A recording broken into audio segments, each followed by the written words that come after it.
Ренат мырза, қош келдіңіз. Мен қойып отырамын, сіз қателік жасап отырсыз. Біздің подкастқа қош келдіңіз. Қош көрдік. Біздің Топырақтай бол подкастқа қош келдіңіз. Біздің екінші қонағымыз болып тұрсыз. Машалла. Ренат мырза, бізде Алтор деген компанияның иесі. Келгеніңізге рахмет. Бір шақырдық, жоқ деген жоқ. Бізге дейін ұзақ уақыт бойы подкасттарға шықпаған екен.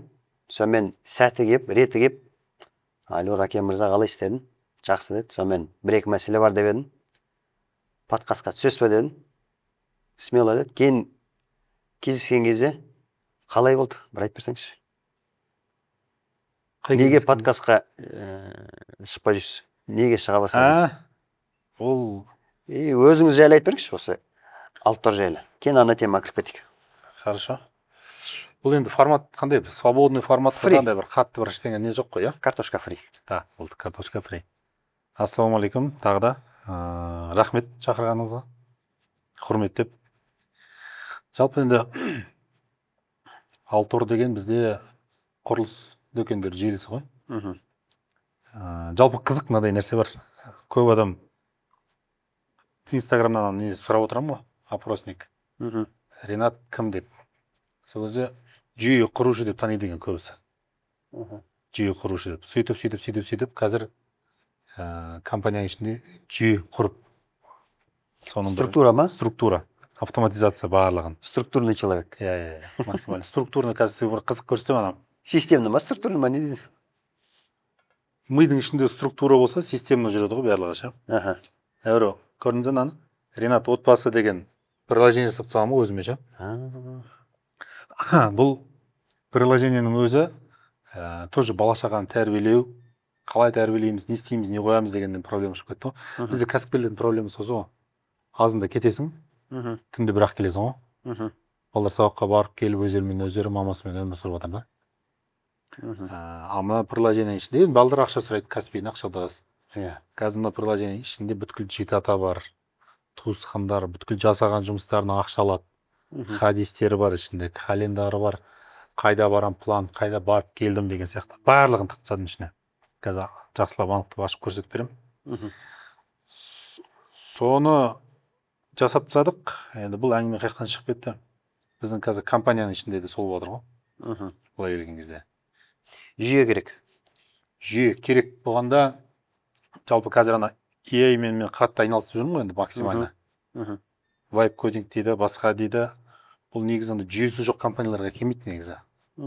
Жүйесі бар компанияның ішіндегі хаустарды тездетеді ғой. Бардақтарын бәрін тездетіп, бәрін көрсетіп береді.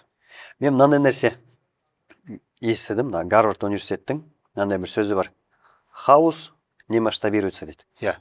То есть ол хаос масштабқа. Жоқ, хаос масштабируется етіледі. Хаос болып масштабируется етіледі. Хаостан хаос шығады.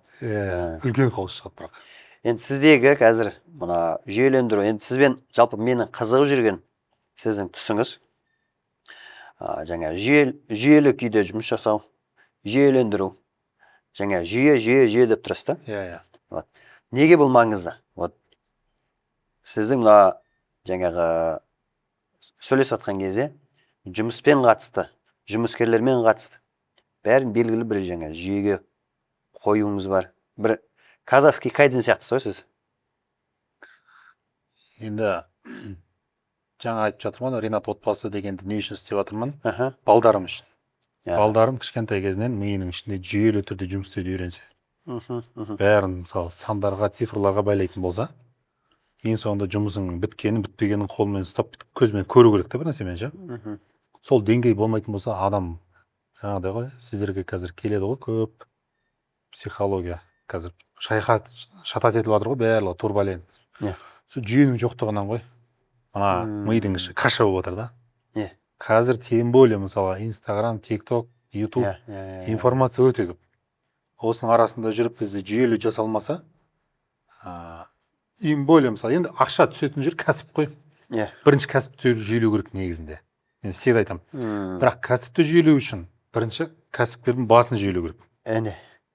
Мына ішін жүйелемесе, бұрын мен бұрын мен негізі қорқатын тұғым. Қандай қорқыныш болатын енді. Мен енді білім алып жан-жақтан дамып жүресің ғой. Сөйтем де мен конкуренттерімді бәрі сол жерден дамып білім алатын болса, мен алған білімді олар да алады да ертең дамып кетеді ғой деп қорқатын тұғым. Сөйтіп артынан қорықпайтын болдым. Неге? Өйткені Конкуренциядан қорықтыңыз. Конкуренциядан, ол кезде қорқатын тұғым. Қазір қорықпайтын болдым да, өйткені бұл әлемде өстіп Жүйесі бар адамнан қорқам дейсіз. Бұл әлемде андай да ең оңай ақыл айту екен да. Өстіп біз сияқты ше. Ең қиыны сол ақылды өзің айтып өзің істеу екен. Мына білім алып жатқандар бар ғой, мысалға, барып алып, соны өзің істеп пайдаланбайтын болсаң, ол вообще просто далаға ақша шығып жүр да. И мен мына жерде сол білім алудың да структурасын қойып тастадым да, қалай алу керек оны, қалай енгізу керек. Енгізгеннен кейінгі результаты қандай. Сосын ол білімге бөлінген ақша қанша тұру керек. Мысалы таза табыстың бір бөлігі бөліну керек та ақша. Оны спокойно барып барлық жерге төлеп оқып білу үшін ше. Сонда мына жүйе деген нәрседе осы келіп тіреліп жатыр ғой барлығы. Мына бірінші адам миының ішін жүйеленмейінше, компанияда жүйеленбейді, отбасы да жүйеленбейді, денсаулық та жүйеленбейді. Демек, компанияға дейін адам жеке өзін жүйелендіру керек бір. Екінші, отбасына көңіл бөлу керек. Үшінші, жұмыс. Или қалай? Жоқ, бірінші, екінші, үшін мен мысалы мен қалай бөлемін? Соны бөлсеңші. Мен жұмысты да жасай берем, отбасы барлығын істей берем. Бір жерден бір қаттырақ дауыс шығады өзі. Жұмыс жақтан шығуы мүмкін да, сояққа қарай уже көбірек фокус қоямын. Сосын мынаяқтан үй жақтан бір дауыс шыға бастайды, бала-шаға адаған или бір нәрседен да. Ыдыс-аяқ сылдырыла бастайды. Ыдыс-аяқ сылдырап бастайды, бала-шаға ауырып бастайды деген сияқты. Сол кезде резко түсіне қоямын. Болды. Отбасыға көңіл бөлу керек. Тауға шығамыз, киноға барамыз, үйде әңгімелесеміз, сыйлықтар сыйлаймыз деген сияқты сөйтіп. Сөйтіп отқан кезде денсаулық ақау бере бастайды. Бір жерден. Бұл өрт сөндіру сияқты емес па? Или қалай болып тұрсыз? Жоқ, өрт сөндіру болғанда бұны бәрін бірдей баланста ұстап отыра алмайсың. Қиын. Өйткені бизнесқа да солай да. Ішінде бір нәрсені жүйелеп қойдың, ол жұмыс істеп тұра береді. Дамып кеткен кезде екінші бір жер шығады, қай жерін шығатынын білмейсің ғой. Басқа жердің жұмысын істей бересің да. Сөйтіп айналып жүре бересің дауыс шыққан кезде. Бірақ барған жерде ол ошибка повторно болмау үшін жасап кетіп отырсаң болады жүйені. Керемет. Бірақ енді жасы 25-30-да бір кәсіпкер жұмысқа кіріп кетсе, бала-шағасы, әйелі жайында қалады. Өзі де жайында қалады. Жұмысқа бармаса да болмайды. Қатты кіріп кетсе де болмайды. Отбасының ішіне кіріп кетсе, жұмысы қалып қалады. Өзіне көңіл бөлсе, әйел бала-шағасы жұмысы қалып қалады. Белгілі бір уақыт қалай бастаған жөн? Мысалы дейін, жұма күні, сенбі күні әйеліңмен бала-шағамен өткіз, жексенбі өткіз, дүйсенбі 5 күн бойы жұмысқа көңіл бөл. Дегендей дұрыс па? Қалай болған дұрыс? Жалпы менің де өзімнің айналамда ұстаздарым бар да. Ұстаздарым деген ол кәсіп бойынша. Психология болсын, білім болсын да, әртүрлі. Ол жолды кәдімгі шайнап біраз өтіп кеткен. Барып мен сол кісілерден сұрайын барлық нәрсені. Қалай жасасам болады? Өткен олардың бәрі өтіп кетті ғой. Ішімдегінің бәрін айтамын. Қазіргі көп кәсіпкердегі проблема болып жатқаны ішіндегісін айтамайды. Ішіндегісін айтамайды, дұрыс сұрақ қоя алмайды. Бірақ бір жері ауыр жүр да. Бәр жері ауыр жүр кәдімгідей. Соны мен айтар едім барлығына, бірінші осындай бір ұстаздар тауып алу керек та. Кәсіптен болсын, басқадан болсын ше. Сол кезде уже өз маманына жүгініп, сөйтіп кірген дұрыс дейсің. Әр жер қай жерің ауырады, соның маманына жүгінген дұрыс. Қысқа болады. Бүкіл мүмкіндікті адам арқылы беремін деді ғой өйткені. Бару керек та. Сұрау керек ұялмай ше. Өзімен өзі бір нәрседен бір нәрсе бітірем деп қиналып жүреміз ғой біз көбінесе ше. Ят болатпен өсірді ғой енді бізді. Ят болатпен өсірді. Содан кейін көп нәрсені айта алмаймыз біз. Мына жерім ауырады, мына жерім ауырады деп. Мендегі нәрсе сол балалар командамен мысалы нелермен жұмыс істеген кезде де кәсіпкерлермен жұмыс істеген кезде де мен сұрақ қоя беремін қайта ше, жауап бермеймін да. Сұрақ қояды, қайтадан сұрақ қоямын өзіне. Сол кезде барып біраз нәрсе шығады одан. Қай жер ауырып тұрған. Қысқаша мына Алтор жайлы айтып берсеңіз, қашан ашылды? Не мақсатпен аштыңыз? Неге стройкаға, құрылысқа кірдіңіз? Жалпы Алтор бізде енді кішкентай басталдық қой біз. 20 тонналық контейнерден бастадым. Қасыма 1-2 адам алып бастадым. Сөйтіп. Жұмыс істеп базардағы ең жас кәсіпкер мен болатындым негізінде. Қазір шүкір Аллаға Қызылордада бірнеше магазин, 100-дің үстінде адам, 15 жылдық тәжірибе ғой. Бірақ бұл жерде Қызылордадан бастадыңыз, е? Иә, Қызылордадан бастадық. Қазір Алматыда. Ол кезде базардың аты қандай? Жаңа базар. Жаңа базар. Иә, жаңа базар. Район? Қазір Новый базар. Новый базар, жаңа базар. Өзі сол районда сондай аты. Мынау көбісіне мен айтатыным, мен құрылыс материалдарын сатпаймын деймін да. Мен жүйе қоймай айналысамын. Өйткені адам өзі бір сәл жалқаулау болса солай болады екен. Бәрін жүйелеп тастағың келеді, ана повторно қайталанбай бермесін деп ше. Ошибкаларда. Біз ана енді бізде 100 шақты адам бар. Олардың бәрін контроль жасап отыру қиын ғой. Өзіңде бір автоматизация болмаса. Бізде қазіргі автоматизация жүйенің барлығы бүткіл команданың эффективность дейді ғой, жұмыс істеу. И еңбек ақының өзін таза алу керек та. Осының бәрін жасап бердік қазір. И саған мысалы жұмысқа адам келген кезде бәрі понятно болып тұру керек. Біздегі кәсіпкерлердің ошибкасы қандай?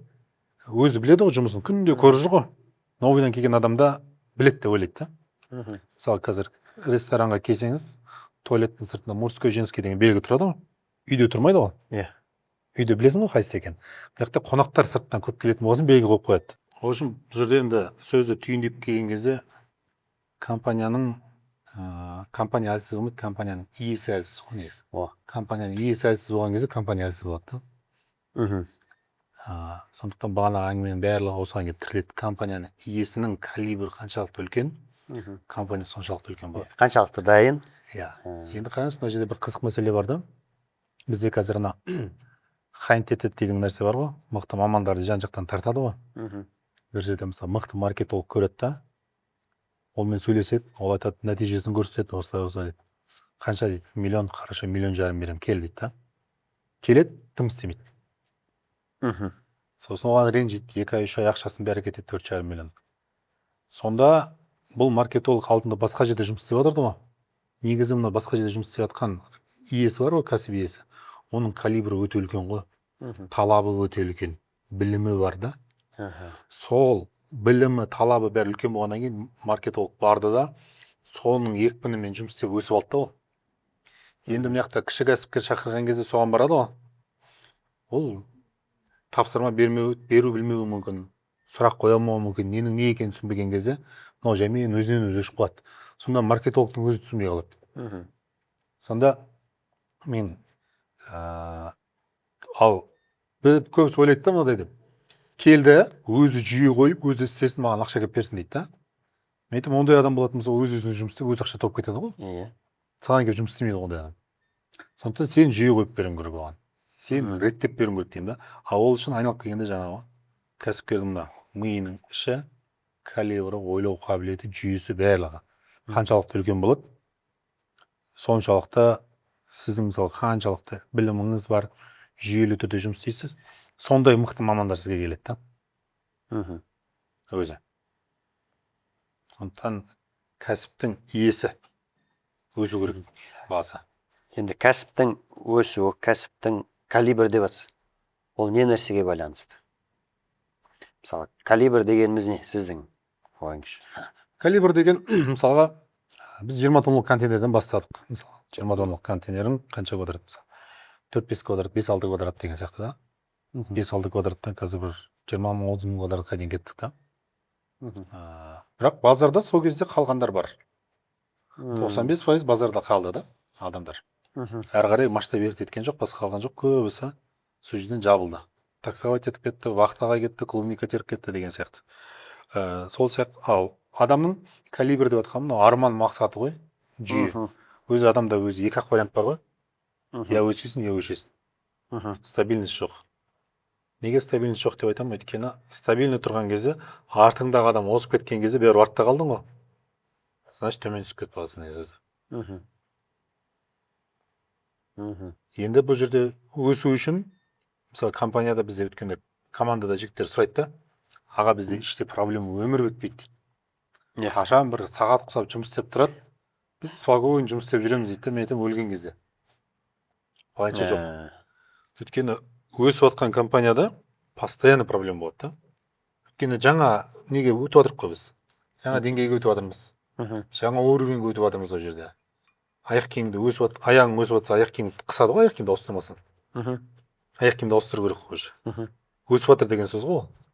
Аяқ. Сол сияқты компанияда солай қабылдау керек, иә, компанияда значит өсіп жатыр да. Белгілері қандай оның?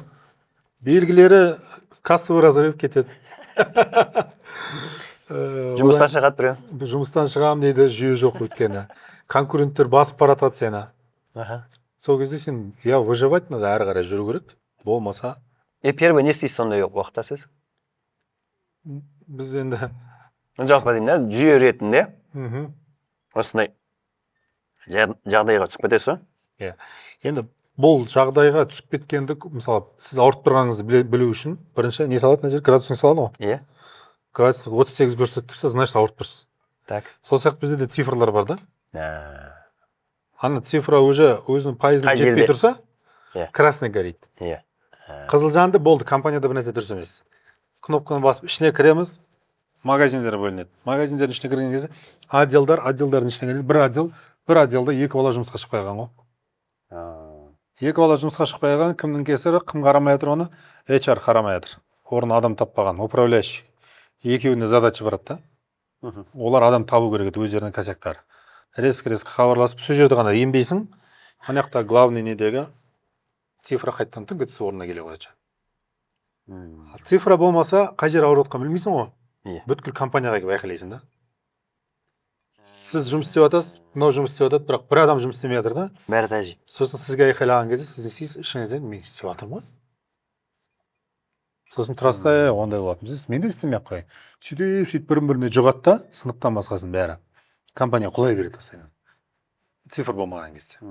Жүйе болса, қай жерден кеткені, қай жерден сынғаны точно тауып аласыз. Жүйе деген сол цифра ғой негізі.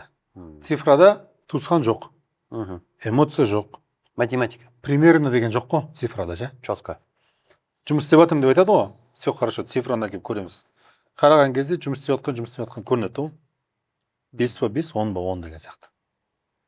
Бәрін әкеп цифраға байлаған кезде адамдар өздері де көреді. Мысалы, кеше компанияда приложениелерін істеп берді, сатушылардың қолына дейін, ше? Сатушылар қазір түске дейін қанша бонус түскенін, түстен кейін қанша бонус түскен телефоннан қарап отырады. 5 күн жұмыс істеді ма, 5 күнде қанша ақша тапқанын көріп отырады. Айдың аяғынан қанша табылатынын көріп отырады да, күнде көріп отыр ғой. Олар деген жарысады кәдімгі ана жерде. Бірін-бірін көре алады. Ертең табло қойып қойын деп тұрмын да, қойып ше, кім бірінші орында келе жатқан. Қарайды да, мағжан бірінші орында келе жатыр ма? Юрский биржа сияқты десеңші. Иә. Бұл бизнес деген негізі осындай ойын ғой негізі. Қызық ойын да осындай, ше. Ойнау керек та ішінде жүріп, ше. Ашуланбау керек, нервы етпеу керек та жерде. Біреулер үшін бизнес соғыс дейді. Біреулер үшін бизнес отбасы дейді. Біреулер үшін ойын. Сіз үшін? Ойын. Ойын болып тұр. Ойын.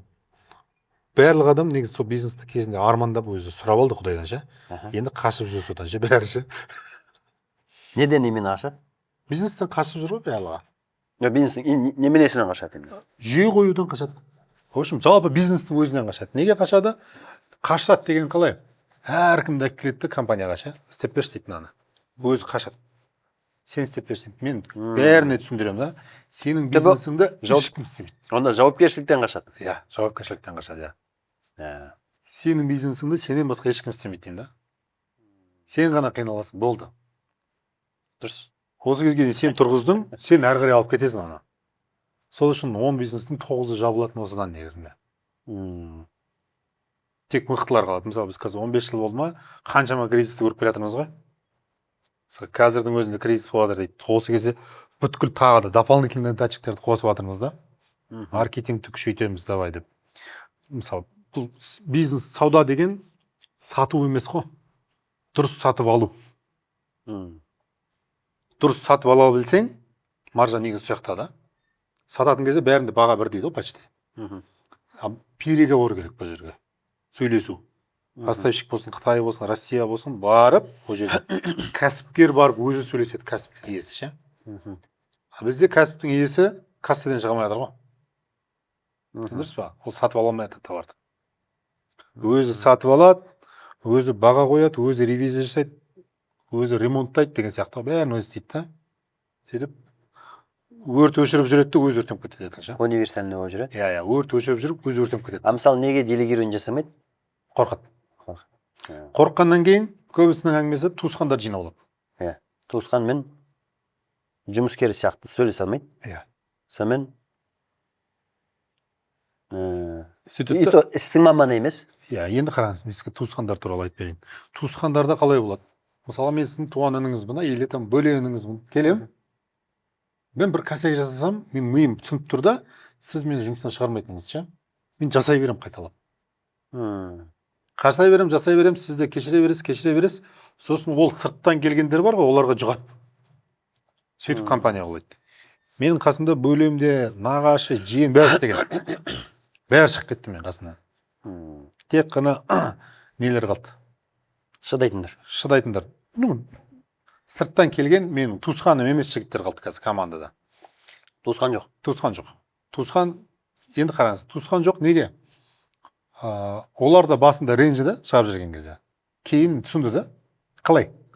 Өткен ол жігіттер менде жұмыс істеп жүрген кезде, әлі күнде жұмыс істеп жүрсе олар, миларым өліп қалатын еді. Жұмыс істемейді ғой өткен, маған сеніп жүреді. Ұрыспаймын мен. Значит, мен туысқаныма жақсылық жасаймын деп жүріп, мен оның миын өлтіріп тастап ғой. Енді олар шықты да басқа жерге жұмысқа барған кезде басқа жер аямайды ғой. Олар арасында ерте тұрады. Тапсырмаларды орындайды. Өседі. Қазір барлығы бір деңгейге жетіп алды. Ұрып жатыр да. Мысалы, мен туған інім бар, ерте алып. Жұмыстан шығарған себебіңіз жауапкершілік алған жоқ, атқарған жоқ. Сіз без чувства вины шарт тастадыңыз ба, или қалай болды? Или ауыр болды ма? Менде жоқ, менде чувство вины жоқ вообще. Чувство вины жоқ, мен максимально шығарам. Цифры ғой. Цифрамен шығарам. Мен оның алдын ойлап тұрмын да. Оның ар жағы. Ар жағы қандай? 5 жылдан кейін бұл басқа компанияға барса өседі. Мен қасында жүргеннен гөрі. Мен өссін деген ниетте шығып жүрдім да оны. Цифраға қараған жоқ сол кезде. Или цифраға да қарабайтыныз ба? Цифраға қарағанда, цифра қарайсың ғой. Нәтиже жоқ қой жұмыстың бәрінде. Дұрыс па? Нәтиже жоқ. Нәтиже болса жақсы істей береміз. Менің мысалы туған інім бар ғой, бізде генеральный директор Ерталов. Біз мынау неге кіреміз ба? Кабинетке, жұмысқа. Болды, бізде туысқан деген нәрсе жоқ. Туған іні деген жоқ. Біз қырыламыз кәдімгідей. Бөлесіз. Таза. Конкретно сен не істедің? Цифра бар ма жоқ па? Жауапкершілік алдың ғой. Уже оның миы да түсінеді да. Ренат күліп отырып, ертең сұрақ қояды. Жауап бермесем, бәрінің көзін ұрсады. Дейді, істеп бастайды. Қазір шүкір Аллаға, нені қолға алады, пик қалып келіп жатыр да, барлығынша бүкіл отделді. Маркетинг, мысалға, Алтын Орда строй Инстаграмда, бүткіл Қазақстанға, қазір Қазақстан бойынша номер 1 ұстап отырды, құрылыс магазиндердің арасында. Подписчик, қаралым, сатылым жағынан жа.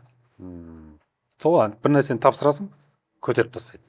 Оның барлығы неден шығып жатыр, айналып келген кезде, жұмысқа келген кезде цифра сөйлеу керек қой. Эмоция сөйлемеу керек та, примерно сөйлемеу керек ше. Керемет. Енді жұмыс бабымен бірнеше сұрақ сұрасам. Мысалы, бизнес деген сәтімізде ол бірінші продукт, екінші финанс, үшінші маркетинг, төртінші отдел продаж, 5 ол юридический моменттер, 6 ол жаңа стратегия. Сіздер продукт жағынан сіздер жаңағы алғанға байланысты, алып келгенге байланысты, логистикаға байланысты, жаңа продукттың сапасына қарай сіздер жаңа баған қоясыздар. Бір маркетингті ініңіз алды, отдел продажда іште бар. Әдейі оны өзіңіз жетілдірдіңіз, өсірдіңіз, или сырттан біреуін ала салыңыз ба? Отдел продажын ма? Иә. Біз барлығын іштен өсіреміз. Өзіңіз өсірдіңіз. Иә. Көбісі ойлайды енді, ақша жақсы товар алып келсем, ақша соқтап бар деп ойлайды да. Ақша үш жерде бар ғой. Жаңағы біріншісі дұрыс сатып алу, поставка. Екінші басқару, үшінші команда. Басқару деп отқанымыз цифрмен басқару, ше. Үшінші дұрыс команда болсын. Дұрыс команда дегеніміз, біз айтады ғой, мысалы, маған мощный адам керек дейді, команда керек дейді. Мощный команда деген болмайды. Әркім өз орнында деген болады. Әркім өз орнында отырса сол күшті. Әркім өз орнында отыру үшін енді ең бірінші қасиеті ол владелецтің, жаңағы кәсіп иесінің эмпатиясы дейді ғой, сонымен тексереді. Екінші тесттері бар, неше түрлі. HR-дың жұмысы. HR-дың жұмысы қош. Бірақ ең мықты HR негізі кәсіп иесі өзі. Ең мықты HR. Сол таниды да барлығын, ше, көре алады. Сол товарды сатып алу, жақсы, дұрыс бағада сатып алу. Одан кейін басқару. Басқару деп айтқанымыз жаңағы цифрамен, ше. Үшінші команда дұрыс болса, болды бизнес. Ұшады. Так. Мысалы, тимбилдинг жасайсыздар, командамен қатысты не дейсіз? Командамен жаңа мотивация жасау, одан кейін жаңа поощрение, наказание, управлениясы бар. Басқару, одан бөлек жаңағы ұстап қалу бар, жақсы. Эксперт болады болса жақсы, бір сатушы болады болса. Сіздерде жүйемен, сіздер мотивация немен? Бонустық система или? Мен Больше қандай? Хорошо, бұл әдемі сұрақ негізінде көбісінің көкейінде жүрген сұрақ қой. Команда тоже адам ғой. Мен мысалы өзімді команданың орнына қоямын да. Мен адам болсам, мен менеджер болсам, не үшін барым керек Алторға? Келем, ішінде сенің не істейтінің бәрі түсінікті да. Бізде мысалы да, ол адам болғаннан кейін қателіктер жасайды. Орындалмайды, план орындалмайды деген сияқты. Мендегі ұстаным оған бар бірден жаппай ұрысу емес, штрафовать ету емес. Штраф деген нәрсені жасамаймыз негізде, бірақ бар қағаз жүзінде. Бірақ жасамаймыз. Неге? Just сұрақ қойып отырып, точносын тауып аламыз. Неге бұл жасамады? Ұмытып кетті. Неге ұмытып кетті? Бір жерге жазбады. Неге жазбады ол? Жазатын жер болмады. Жазатын жүйе жоқ қой ода. Сөйтіп сұрақ қойып келеміз де, давай болды енді айтишниктерді шақырамыз, басқаны шақырамыз. Давай резко осыларды бір жерге жазатын жүйелі түрде задача, проект жасаңдар дейміз. Жасап тастадық өткенде. Қазір бүткіл топ менеджер, бүткіл тапсырма келе ма, уже соның ішінде сақталып тұрады. Көреді, күнде азанда келіп тұрады, қолдарында, телефонда. Жасап отырады соны. В первую очередь, демек, жұмыскерде емес, жұмыскерге мүмкіншілік болып жатыр ма, болып жатқан жоқ па? Өз тарапыңыздан қателік бар ма, жоқ па, соны бір тізбектеп қарап аласыз. Өйткені мықты команда, мысалы шетелдік қарап нелерді зерттесеңіз, мысалы Google компаниясы. Ішінде тренажерный да бар, тамақтың түр-түрі бар. PlayStation барлығы бар, тренажерный бар. Бәрі тегін да. Адамдар сояққа кіріп жұмыс істегісі келіп барман дейді. Біздің де компанияның мақсаты сол. Барлық жағдайды жасау, компаниямен бізбен бірге өсу адамдар. Өсудің жолын жасап беру бізге. Біздегі нәрсе. Өйткені барлық адамды 8 миллиард адам бар ма, барлығы потенциалмен жаратылған негізінде. Біздің жұмысымыз соның потенциалын ашу. Әртүрлі адам бар ғой енді. Орынды қою, резко өзгертіп көру деген сияқты ғой. Бірақ оның барлығын бізде кәсіпкерлер қалай істеп жатыр? По интуиция. Анау маған ұнамайды дейді, амандаспады мен дейді келген кезде. Шығарып жіберіп велені ақы ауыстыра салыңдар дейді. Жоқ. Барлығын цифрамен жүйелі түрде по этапына өсетін жолына сызып беру керек та. KPI дұрыс қойсаң, кейін сол жолды қадағалау. Адамдар мысалы бізге келген 40 мың теңге айлық келген байлар қазір коммерческий директор. Біреу үшін бізде доляда компаньон болып жатыр уже мысалға келген кезде. Ол мүмкіндік беру керек просто өсуге. Болды. Бұл енді стратегия. Стратегияны қалай құрасыздар? Ежеквартально ма, ежегодно ма? Или сізде уже 5 жылдық, 10 жылдық стратегия бар ма өзіңізде? Менің өзімде 20 жылдық стратегиям бар.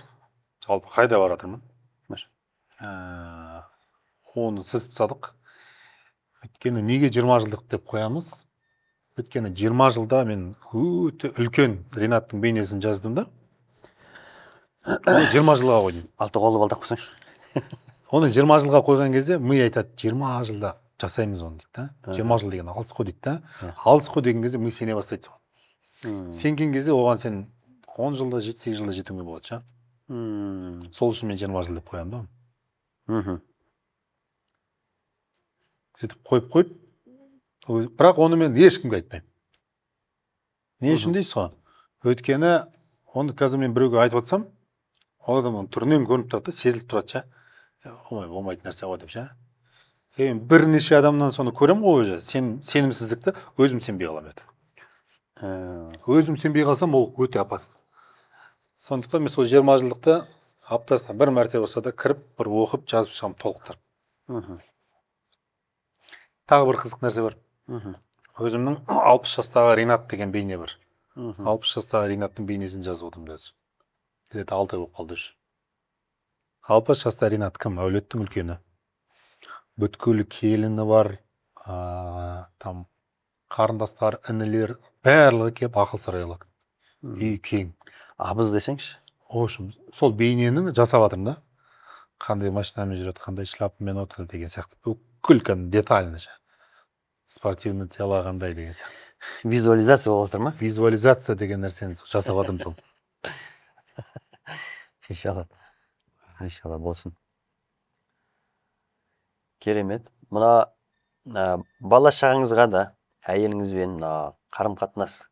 Жалпы мына бизнеспен отбасыны екеуін қатар ұстауға мүмкіншілік бар ма жоқ па? Баланс істей аламыз ба? Гармония бола ала ма, бола алмай ма? Сіздің ойыңызша? Менің тұрғымда баланс бар. Қалай? Жұмыс жасап келдім, жұмыста ашуланасың, басқа қыласың, бірақ есін ала келген кезде басқа масканы киіп аласың, үйге күліп кіресің да. Дәл жұмысыңды істеп, шай тамағын ішіп, олардың әрқайсысына сұрақтарыңды қойып, басқа қылып кете бересің. Ол жерде бір не жоқ. Бұрын болатын да, енді бұл туа бітті мен сондай емес. Бұрын кәдімгідей үйде отырып, дастархан басында қайта телефонмен сөйлесіп, барлығын демей отырады. Папа үйде король. Сөйтіп, содан кейін түсіндім да, менің кішкентай қызым айтпақшы. Папа, сен постоянно көп телефонға қарайсың деді да, бетіме айтқандай тарс еткізіп. Сол кезде бар түсіндім де, тоқтайық короче. Содан кейін бар уже жүйе деген нәрсе соқтан басталып кетті ғой. Өйткені мен қазір соңғы 5 жыл қатты активно жасап отырмыз. Қазір мен бала шағамның уақытын ұрлап жұмысқа арнап отырмын ғой. Дұрыс па? Енді оларға уақыт бөлмесем болмайды қазір. Тез өсіп кетеді. Қазір мен мысалы оларға бір 5.000 теңгелік, 3.000 теңгелік ойыншық алып берсем қуанады да, бірақ 18-ден асып кетсе бар ғой, ештеңемен қуантамаймын. Бірақ қуантатын сәттер азайып қалады да менде. Сол үшін жүйе қоямын ғой мен. Өйткені жүйе қойған кезде сенің телефоныңды көп шырылдамайды. Өзінің уақыттары болады дейді, жұмыс істейтін ше. Мен де мысалы суббота воскресенье бала шағамен тауға шығамыз. Бүткіл оборудование сатып алып қойғам. Стейк жасаймыз, басқа қыламыз, жұмыртқа қуырамыз там. Не үшін? Маған кәдімгі ресторанға келген намного 2 есе арзанға түседі, жеңілге түседі. Тауға барасың, оның бәрін шығарасың, қайттан жинайсың, барлығын сатып аласың, қымбат қой. 2 есе. Бірақ балдар соны қолдап үйренеді ғой. Бәрін істеп, қазір кішкентай балам өз азында ұйқыдан тұрады, тауға барайық дейді бірден. Сол сияқты скоро ресторан ашсақ деп тұрмыз десеңші. Ресторан ашсақ, уже поварларым дайын. Поварларым дайын. Сол сияқты негізі бөліп қарау керек. Бала шаға үшін жүйе қоюға болады да. Компанияға ше. Түсіндірсіз ба? Мен мынандай бір сөз естідім. Егер жұмысты жұмыс уақытынан бітіре алмаған болсаң, мысалы таңғы 9, кешкі 6 дейікші. Демек, нашар жұмыскерсің деген сөз да. Демек, KPI жоқ. Демек, жүйе жоқ. Түнгі 10, 11, 12, түнгі 3, таңғы 5. Енді білмеймін, мен тендермен айналысатындар үшін бөлек шығар енді. Бірақ жалпы осындай рестораны бар, магазині бар. локациясы белгілі, жұмыскерлері белгілі, атқаратын жұмысы белгілі. Олар да енді кешкі 6-12 телефон шырылдап қоймайтын болса, демек проблема баста бір, екінші проблема жұмыста. Мен оны Дұрыс па? Иә. Мен оны былай түсіндіремін. Мен деген ашты топ менеджерлер бар ғой. 30-ке шығарыңдар деймін да. 30-ке шыққан кезде жұмысы сол қалыпта жүріп тұрса, ол күшті. Демалысқа жіберіңдер деймін да. Ал кеткен кезде хромат ететін болса, значит ол дұрыс жұмыс істеп жатқан жоқ. Или оған дұрыстап жүйе қойып беріңдер, или орнын ауыстырайық деген әңгіме пайда болады. Сол үшін дұрыс кез келген, мысалға мен бала шағамен жүрген кезде сағат қысып жұмыс істеп тұру керек қой былай келген кезде. Үлкейе беру керек қой өзінен өзі. Бірақ өзінен өзі үлкейе береді дегенде полный фокус алып тастауға да болмайды. Мен операционға шығып кетуге болмайды. Жоқ. Операционка деген нәрсе, қараңыз, мен всегда түсіндіремін да, операционкамен айналыспаңдар деймін. Бірақ операционкада болыңдар. Хабардар бол. Хабардар бол да постоянно. Сол кезде кәсіп жүреді. Бізде бәрін айтатыны жаңа операционкадан шығайын деп едім. Басқа бизнес ашайын деп едім дейді. Айтамын, не істейсің басқа бизнесті? Бұл жерде бір нәрсені бір цифрамен түсіну керек та. Мысалы, сіз бір бизнесті бастадыңыз. Бұл бизнестің деңгейін 100 миллионға жеткіздіңіз. Сөйтіп адам екінші деңгейге өте алмай жатады, қиналып кетеді ғой. Сол кезде новый бизнес ашады. Основном бірінші кафе ресторан ашады. Енді сен не ашсаң да, сол кезде демек қашат неден, не? Қашат. Қашу жол ретінде екінші бизнес ашады. Енді түсіну керек, екінші бизнесіңді сол 100 миллионның төңірегінен аспайды. Бірақ мынаған сен 10 жыл құртып тастадың ғой. Қаншама түсініп қалдың да, енді кішкентай қалды жарылуға ше, миллиардқа баруға да. Маяққа құртқан энергия фокусыңды қайта маяққа құртшы деймін да, дұрыстап. Сөйтті мынаны миллиард, 10 миллиардқа жеткізші. Жүйеге қой, басына адамын қой да, кез келген жерге қолың тигіз сосын. Бәрі сол 10 миллиардтың төңірегіне жетеді.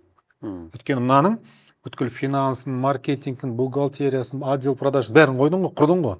Үлкен калибрда. Мыналардікінде білесің де уже. Қалай қою керек? Қалай қою керек? Копия жасау керек. Бізде мысалы Йокохама Сырмияға бар ғой. Бәрі соны пример келтіреді да. 14-16 кәсібі бар. Жүргізіп жатыр ғой бәрін деп ше. Мен айтып бірінші Йокохаманы қойып алды ол кісі. Шыңына жеткізді. Қазақстандағы 20-25% доляны алды. Қаншама ненің арасында. Болды, оларға әрі қарай өсу, расход 2 есе өседі екен ше өш. Әрі қарай өсетін болса, 20% өсетін болса, расход 2 есе өседі екен да. Ол сол жерден тоқтатты да, мынаның жүйесін біледі ғой уже. Кез келген там гостиница бола ма, басқа бола ма, қолын салып жатыр да, өсіп жатыр. Команда бар, маркетинг бар, бәрі. Мен айтамын, сол сияқты бір деңгейге шығарып алды, не бизнесмен істегенде болады деймін. Сол кезде болады. Бұл басқарудың несі болсын. Мына деңгейге жеткен кезде бірінші кезекте бұл психология ғой. Бірінші очередь. То есть секіріп кету, немесе жауапкершілікті алмау, сол жерде тұрып болу, осы деңгейге келген адам бірінші қадамы, вот осындай жағдайға келді бір адам. Тұрды. 100 миллион, 200 миллион оборотқа келді.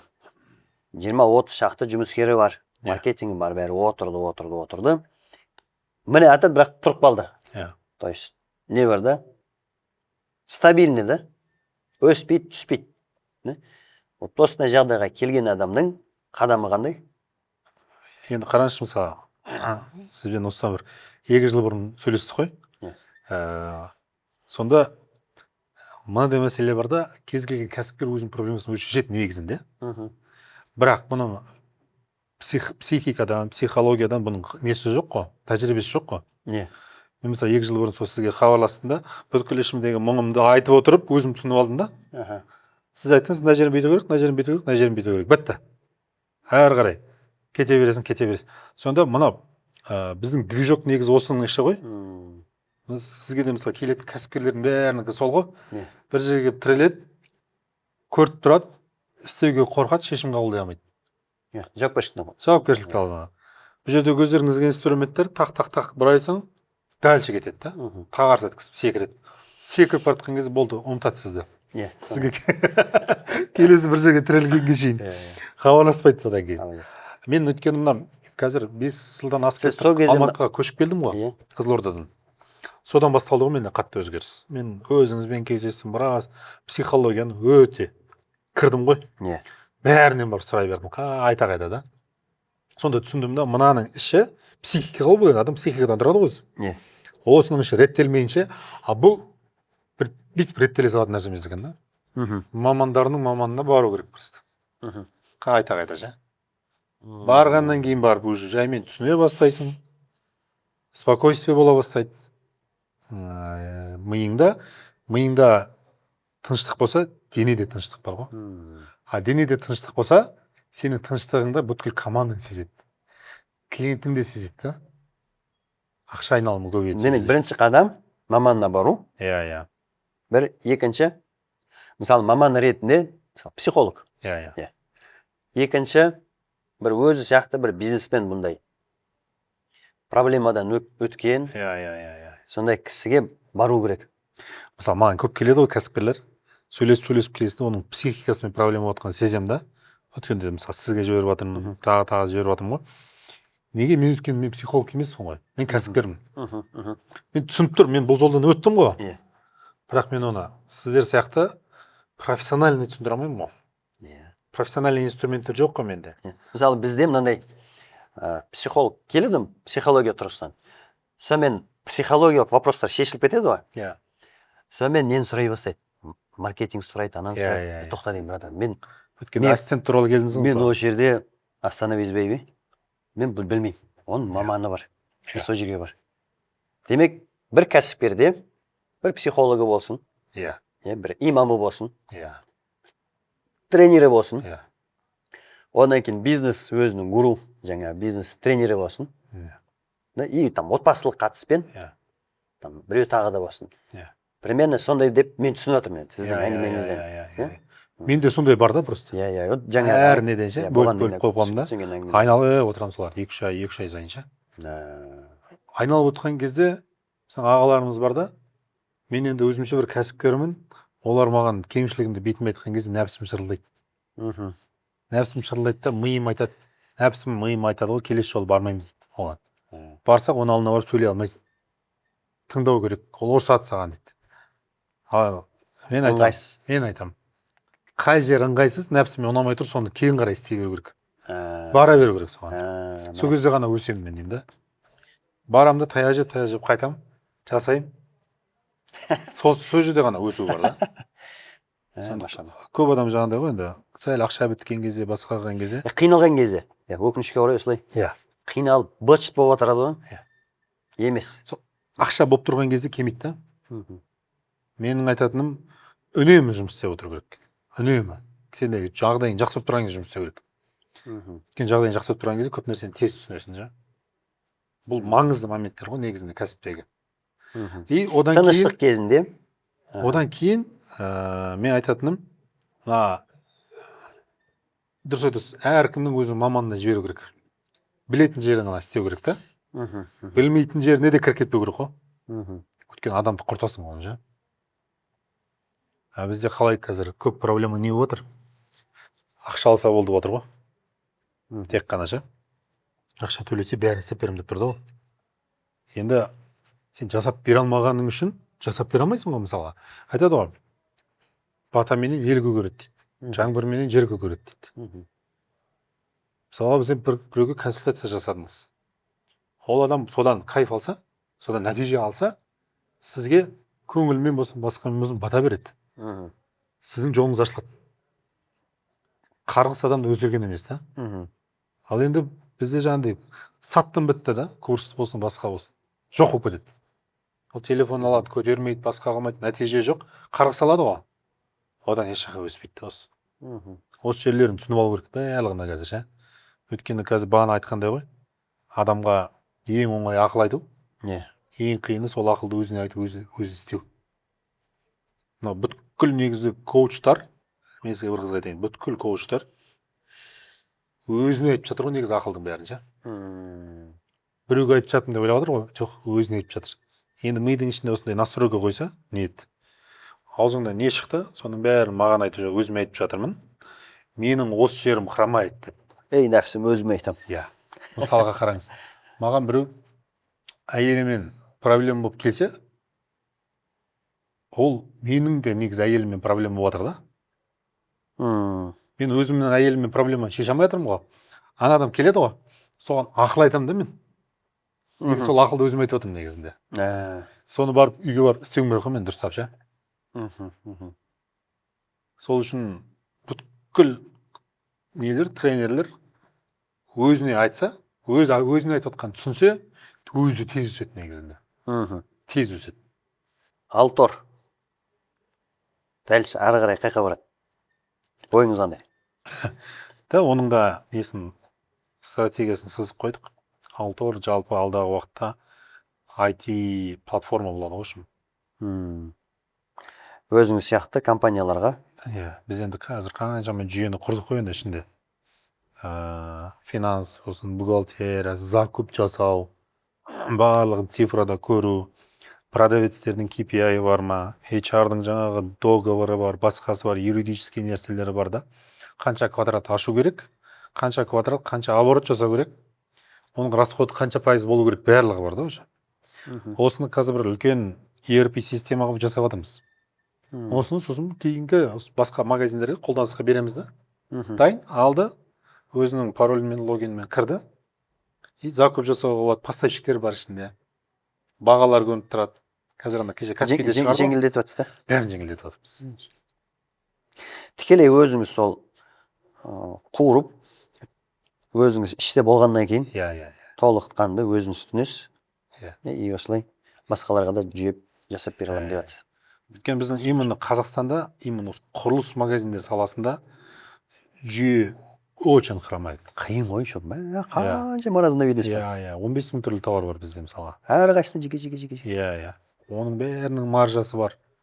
Аналитика жасаған кезде сварканың қасында держак сатылу керек деген сияқты. Бухгалтердің миы. Вот біздің жұмыс осы. Қазір бухгалтерияның өзін мысалға анау шоттар жазуы бар, басқасы бар ғой. Иімен өте жеңілдетіп жатырмыз. Қазір 30 күнде істейтін нәрсені 30 минутта жасайтын деңгейге келіп жатырмыз. Ол бухгалтерлердің де жұмысын жеңілдетіп беру ғой былай айтқан кезде. Мощно. Енді сізден бір өміріңізде жұмыспен қатысты факап дейді ғой қазір. Бір мынаны енді екінші рет жасамаймын. Или осыдан кейін қатты өзгердім. Осы сабақ болды. Бір осындай уақиға бар ма сізде? Партнерстводан болсын, бизнестен болсын, басқа жағдайлар болсын. Енді мынаны жасамас едім деген нәрсе жоқ. Мен біреу айтса, қайта артқа қарай қойып, қалай істейсің, дәл осы жолды істейтінім ше. Дәл осы жолды істейтінім қайтадан. Өйткені осы жердегі нәрселерді мен өтпейінше қиындықтарды, келесі қиындықтарды түсінбейтінім ғой. Мына қиындықтарды өтпесем, сіздің әңгімеңіз маған өтпейтін еді ше. Дұрыс па? Иә. Басқа мамандардың әңгімесі өтпейтін еді оған. Сондықтан бүткіл қиындықты кәсіпкер өту керек негізінде. Барлығын. Қиындықты сен өткеннен кейін барып тәтті болады ғой. Сол үшін менде андай нәрсе жоқ. Барлығын қалай болды, солай өтем қайтадан. Ал енді демесе бір қиын жағдай болды. Или де жаман болу деген нәрсе емес. Жалпы. Осы нәрсе болды бізге, осы надан кейін жақсы сабақ болды. Ол бір сабақ болды. Мен Алматыға көшкен кезде де мен рухани мына ішкі состояние дейді ғой, шыны керек құлады кәдімгі, максимально құлады. Қызылордадан Алматыға жүрген кезде. Қызылорда жүрген кезде. Қайқа баратын білмейсің да, бір қазір неше түрлі сөздер шықты, стеклянный потолок дейді, басқа дейді. Сол кезде мен Алматыға көштім да, вообще бизнеспен айналысқан жоқ. Өзіммен айналыстым, тоқтамай. Өзіммен айналыстым. Бизнеспен айналыспаған себебім, мен ойладым, командам бәрі өсті. Бір ағамыз айтқан, бизнес дегеннен шыққан деп. Мен соған сеніп қалдым. Сөйттім да, мен сіз жүру керек деп ойладым. Сөйтіп бизнес кәдімгідей шайқалды. сонымен дәл осылай көйлекті сол кезде мынау түргенмін, содан әлі жүріп қойсын. Тұрып алып кірдік қой. Сол көйлек әлі көйлек десеңші. Кірдік қайтадан. Сондықтан мен қазір түсінгенім, мен 50 жасқа келейін, 60 жасқа келейін, бизнесте операционканы түсініп өзім боламын. Иә. Жұмыс мен үшін демалыс қой. Демалыс. Болды. Жұмыс десең демаламын да. Тоқтаңыз. Қайтып келдік. Ана стресске келдік. Иә. Сонымен қиналдым дедіңіз. Неге қиналдың сонда? Ақша тауып отырмын ғой. Ол ақша ләззат әкелмеді дұрыс. Бәрі бар. Машина бар, магазин бәрі жүріп жатыр да. Бір іште мына жерде бір қысым бар кәдімгідей бар қандай ше. Қандай бір. Азында ұйқыдан тұрасың. Тұрған кезде бір жақсы энергиямен тұру керек қой. Негізі жоқ, бір 20-25% энергиямен тұрасың да. Өліп тұрасың кәдімгідей көзің ісіп ше. И осындай болған кезіңде өзі сен не істейсің? Ешкімге ұнамайсың ғой, әйеліңе де ұнамайсың. Иә. Бауырларға да ұнамайсың. Ояқпен уже конфликт бастала береді. Балдардың мұрнына бауыра бастайды деген сияқты. Бәрі быт-шыт бола бастады ғой уже.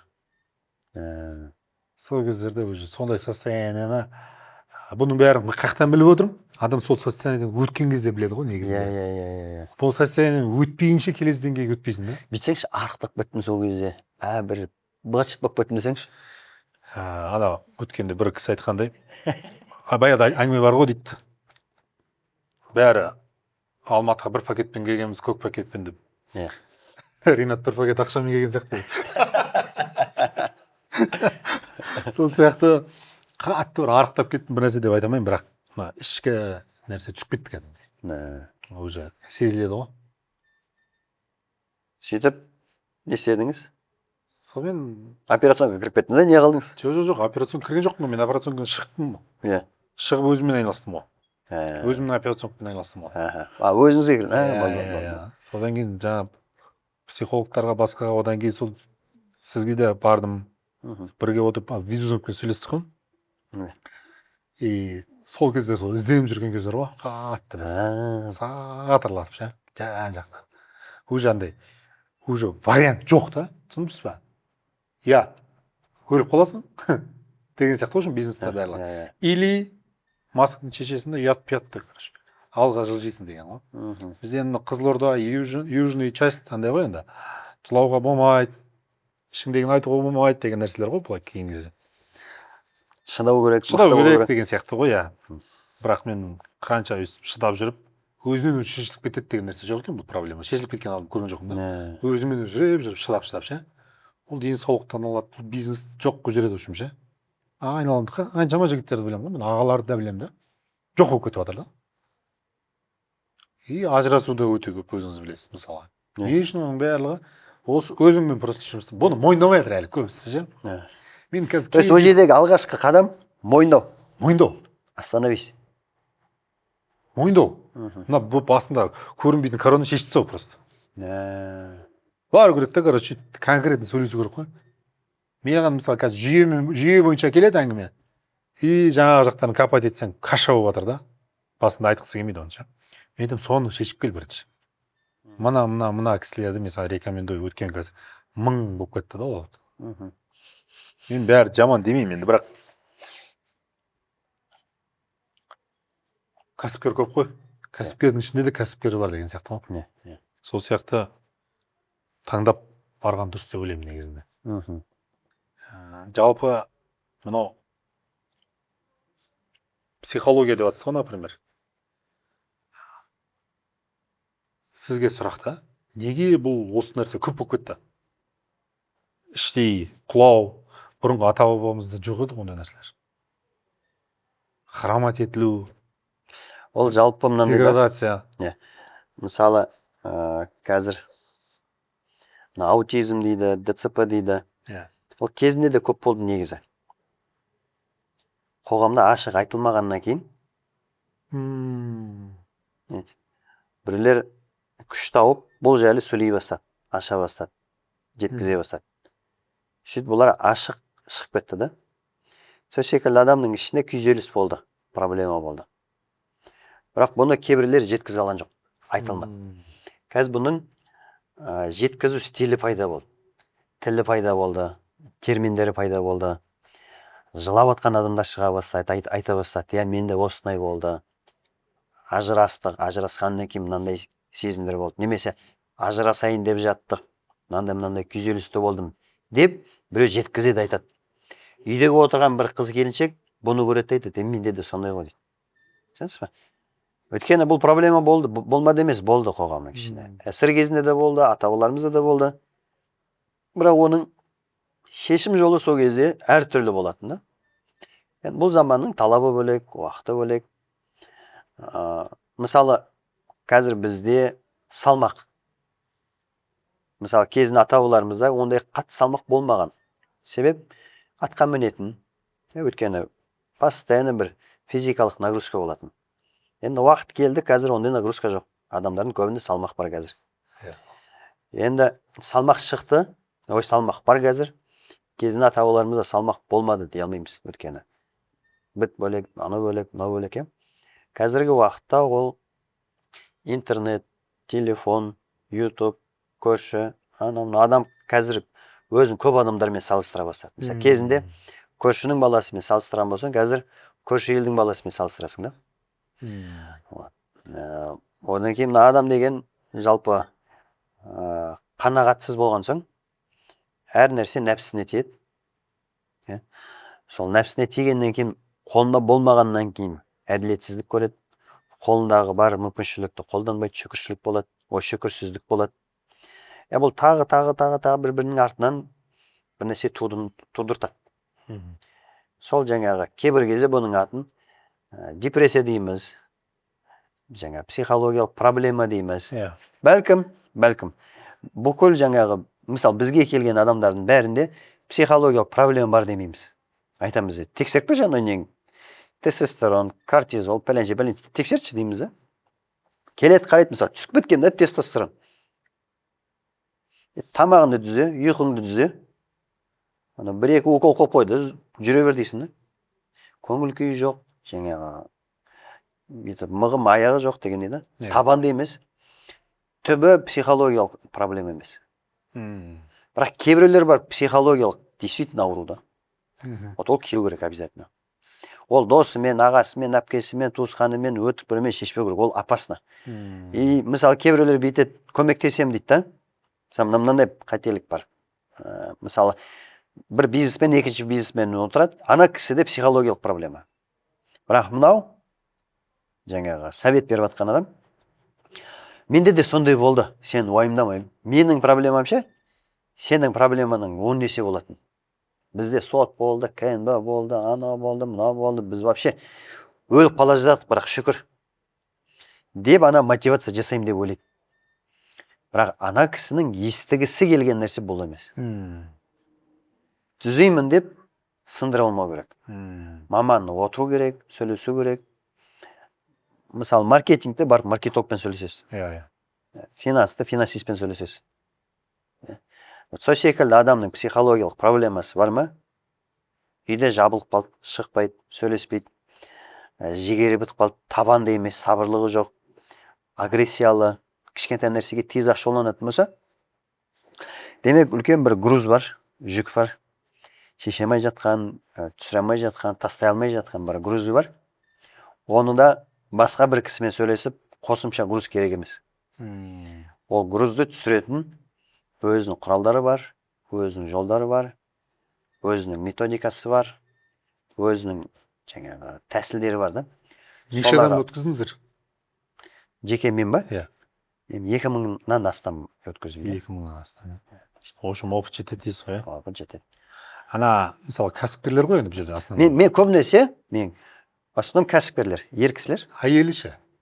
Олардың әйелімен де проблема бар. Оның әйелін кім шешеді? Бірінші еркекті шешіп алсақ, ең бірінші еркек шешті ма вопросты, ол өзі түзейді.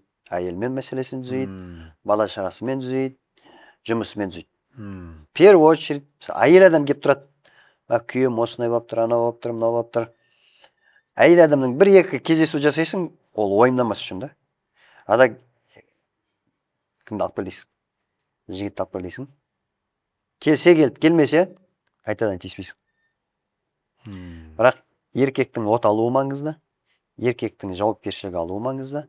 Еркектің толық тізгінді қолға алды ма, өзін алса, ол қалған бәрін алып кете береді. Өзі Алла Тағала соған күш берген. Ер кісінің мойнында да. Әйел адам белгілі жерге дейін апарады, проблема жоқ, сөз жоқ. Көп біздің жалпы қазақ қыздарымыз действительно андай да, алдарынан бас иетін сондай да. Келін ретінде де, ана ретінде де, жұмыскер ретінде, көмекші ретінде, білмеймін, сұлулық жағынан да, көп жақтан топта. Действительно, жалпы қазақ қызы да, қазақ қыздары сондай да. Базовый бар. Өте үлкен да, өте үлкен. Просто бұны кейбір кезде байқамаймыз, көңіл бөлмейміз, жаңағы назар аудармаймыз да. Бірақ жалпы сол келеді, бетекші жоқ. Еркек келсе, еркек түзелді ма болды, қалғанын алып кете береді. Жұмысы да орнына тұрады жаңағыдай. Әйел бала шағасында орнына тұрады. Бір еркек бір түзелді ма, көбі одан кейін психологиядан қорғады. Бір нәрсені біліп қояды, үйіп қояды. Күніне 2-3 адам жұмыс істегеннен кейін қайсы біреу есіңде да. Сол үшін андай біле бермейсің. Сол адам сол уақытта отырасың, бір проблемасын шешесің. Проблема шешілгеннен кейін, в принципе, бүйтіп детализация кіріп кетіп, ішіндегі бүкіл мұң қайғысына кіріп кету деген нәрсе жоқ. Ол ертесі күні ұмытасың, ол кісінің проблемасы қандай өзі деп отырасың да. Жалпы айтып тұра. Сол. Ұмытып та қаласың ғой. Ұмытып та қаласың. Анау новый информация келгенде старилар шығып кетіп отырады.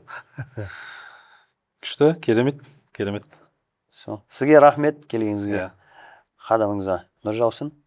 Аумин. Рахмет сізге. Сізге де рахмет Сәбит мырза. Бұл жасап жатқан елге пайдалы нәрсе ғой негізінде сіздікі. Үлкен сауапты іс, сондықтан тоқтатпаңыз. Тек қана вперед. Рахмет. Біздің тарапымыздан қолдау. Рахмет. Керемет. Рахем. Жақсы бір сұхбат болды. Егер қызықты болса, не дейміз? Жазыңыздар. Комментарий, лайк басыңыздар. Ринат деген ағамызға да жазыңыздар. Жүйе мәселесі қызық болса, ағамызға кіріңіздер, қараңыздар, сөйлесіңіздер. Психологиялық сұрақтар болатын болса, бізге де жазыңыздар. Сәбит мырзаға. Бізбен сөйлесуге болады.